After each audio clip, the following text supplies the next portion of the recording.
ഇന്നലെ വൈകുന്നേരം വന്ന US ഡാറ്റ പ്രതികൂലമായതോടെ ഇന്ന് സ്വർണ്ണ വിപണി അല്പം താഴേക്കിറങ്ങി. ഇന്നലെ രാവിലെ സ്വർണ്ണവില പ്രഖ്യാപിക്കുമ്പോൾ അന്താരാഷ്ട്ര മാർക്കറ്റിൽ ഔൺസിന് $2265 എന്ന റെക്കോർഡ് നിലയിലേക്ക് എത്തിയ സ്വർണം ഇപ്പോൾ $2251 പരിധിയിലാണ് എത്തി നിൽക്കുന്നത്. ഇന്നലെ രാത്രി വീഡിയോ ചെയ്യുമ്പോൾ $2240 പരിധിയിലേക്ക് ഇറങ്ങിയിരുന്നുവെങ്കിലും പിന്നീട് നേരിയ തോതിൽ തിരിച്ചു കയറുകയായിരുന്നു. ഇന്നലെ രാത്രി തങ്കവില ഗ്രാമിന് 6685 രൂപയായിരുന്നു. വൈകി വരുന്ന ഇന്നത്തെ തങ്കവില 11 മണിയോടെ കമന്റ് ബോക്സിൽ പിൻ ചെയ്യുന്നതാണ്. എല്ലാ വ്യൂവേഴ്സിൽ നിന്നും ഒരു ലൈക്ക് പ്രതീക്ഷിച്ചുകൊണ്ട് ഇന്നത്തെ സ്വർണ്ണവില നോക്കാം.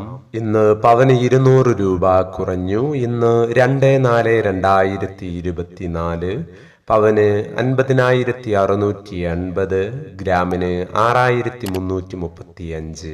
ഭിന്നിച്ചു നിൽക്കുന്ന KGSTA, സ്വർണ്ണഭവൻ എന്നീ സംഘടനകൾ പ്രഖ്യാപിച്ച വില പവന് 50,640, ഗ്രാമിന് 6,330. ഈ വീഡിയോ നിങ്ങൾക്ക് ഉപകാരപ്രദമെങ്കിൽ വീഡിയോക്ക് താഴെ ലൈക്ക് ചെയ്യാൻ മറക്കരുത്. Thank you for watching.